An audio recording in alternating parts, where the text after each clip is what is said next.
Hi friends, అందరు బాగున్నారు కదా? నేను మీ శ్రీదేవిని. ఈరోజు మనం పులిహోర పొడి పొడిగా మంచి కలర్లో రావాలంటే ఏం చేయాలనే కొన్ని టిప్స్ తోటి మీ ముందుకు వచ్చేసింది మీ Karyampudi'sVlogలో. మనకు అందరికీ ఇష్టమే కదండి ఈ పులిహోర. అయితే ఈ పులిహోర బియ్యంతో చేయట్లేదండి, నేను బియ్యపు నూకతో చేస్తున్నాను. ఇదైతే ఇంకా పొడి పొడిగా వస్తుంది. ఒక్కసారి చేసి చూడండి, మనందరికి ఇష్టమైంది. ఇంకెందుకు ఆలస్యం, మన వీడియోలోకి వెళ్ళిపోదాం. మనకు కావాల్సిన పదార్థాలు: పచ్చిశనగపప్పు, వేరుశనగపప్పు, జీడిపప్పు, కరివేపాకు, ఎండుమిరపకాయలు, పచ్చిమిరపకాయలు, కొత్తిమీర కూడా యాడ్ చేసుకోవచ్చు. మనకి ముందుగా మనము ఇట్లా బియ్యపు నూకను కడిగి పెట్టేసుకొని 1 గ్లాస్ బియ్యపు నూకకి 1.5 గ్లాస్ వాటర్ వేసేసుకొని చక్కగా పక్కన పెట్టుకుందాము. అందులో 1.5 టీ స్పూన్ సాల్ట్ వేసుకుందాం. మనం బియ్యము ఎంత వేసుకుంటే అంత సాల్ట్ వేసుకుంటే సరిపోతుంది. నేను 1.5 బియ్యం తీసుకున్నానండి, అందుకే 1.5 సాల్ట్ వేసుకున్నాను. ఒకటి తీసుకున్నాను అనుకోండి, ఒకటే వేసుకోండి. అలానే ఒక 1/4 చిన్న స్పూను పసుపు, అలానే 1 టేబుల్ స్పూన్ నూనె. నూనె ఎందుకు వేస్తున్నారు అనుకుంటారా? ఇందులో మనం పసుపు, సాల్టు, నూనె వేస్తే చక్కగా మంచి కలర్లో ఈవెన్గా కలిసి పసుపు మంచిగా పొడి పొడిగా చాలా చక్కగా వస్తుంది. మీరే చూస్తారు కదా ఉడికిన తర్వాత ఎట్లా ఉందో. ఇప్పుడు స్టవ్ మీద పెట్టేసుకొని 3 విజిల్స్ వచ్చిన తర్వాత ఆఫ్ చేసేసుకుందాం.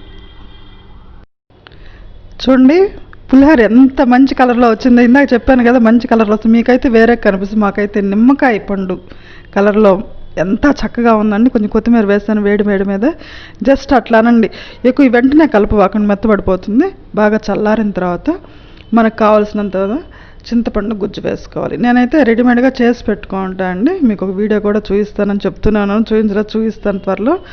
ఇప్పుడు తాలింపు వేసేసుకుందాం. ఒక 4-5 స్పూన్లు నూనె వేసేసుకొని చక్కగా వేగిన తర్వాత ఆవాలు, జీలకర్ర, మనం ఇప్పుడు చూపించినటువంటి పప్పులు ఐటమ్స్ అన్నీ ఒకేసారి వేసుకోవచ్చు, నో ప్రాబ్లం. ఇది మీడియం ఫ్లేమ్లో పెట్టేసుకొని చక్కగా పప్పులు కరకరలాడేటట్టు మాత్రమే వేయించుకోవాలండి. పచ్చిగా ఉండే టేస్ట్ అయితే ఉండదండి. ఇప్పుడు కొంతమంది అట్లా తీస్తున్నారు, అట్లా కాదండి. మంచిగా కరకరలాడుతూ వేయించుకుంటేనే మనకి అసలు పులిహోరలో టేస్ట్ వచ్చేదే ఈ తాలింపు వలనండి. దీంట్లో కొంచెం ఇంగువ జోడించామనుకోండి, సూపర్ అంటే సూపర్, మంచి స్మెల్, మంచి టేస్ట్తో మన పులిహోర రెడీ అయిపోతుంది. ఒక చిన్న స్పూన్ తోటి ఇంగువ వేసాను. ఒకప్పుడైతే మంచి స్మెల్ ఉండేదండి, ఇప్పుడు ఉండట్లేదు కాబట్టి ఎక్కువ వేసుకోవాల్సి వస్తుంది. చక్కగా వేగిన తర్వాత మన పులిహోరలోకి ట్రాన్స్ఫర్ చేసేసుకోవడమే. ఇది మాత్రం చక్కగా కరకరలాడేటట్టు వేయించుకొని చూడండి, ఎంత మంచి స్మెల్, ఎంత మంచి టేస్ట్ వస్తుందో. ఇంకేముంది, తీసుకొని వచ్చేసరి పులిహోరలో వేసేస్తున్నానండి. చూడండి, దాని మీద వేసామనుకోండి ఎంత మంచి కలర్, ఎంత మంచిగా ఉందో చూసారు కదా.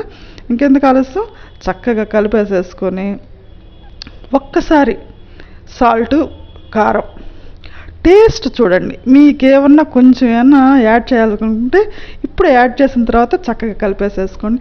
నాకు ఇట్లా హస్తాలతో అవి కలపటం కంటే చేత్తో కలపటం అంటే చాలా చాలా ఇష్టం అండి. చూసారు కదా ఎన్ని మంచి టిప్స్ చెప్పాను ఈ వీడియోలో. ఈ వీడియో మీకు నచ్చే ఉంటుంది అనుకుంటా అండి. లైక్, షేర్ అండ్ సబ్స్క్రైబ్ చేయండి. కొత్తగా నా ఛానల్ చూసేవాళ్ళు ముందుగా సబ్స్క్రైబ్ చేయటం గుర్తుపెట్టుకోండి.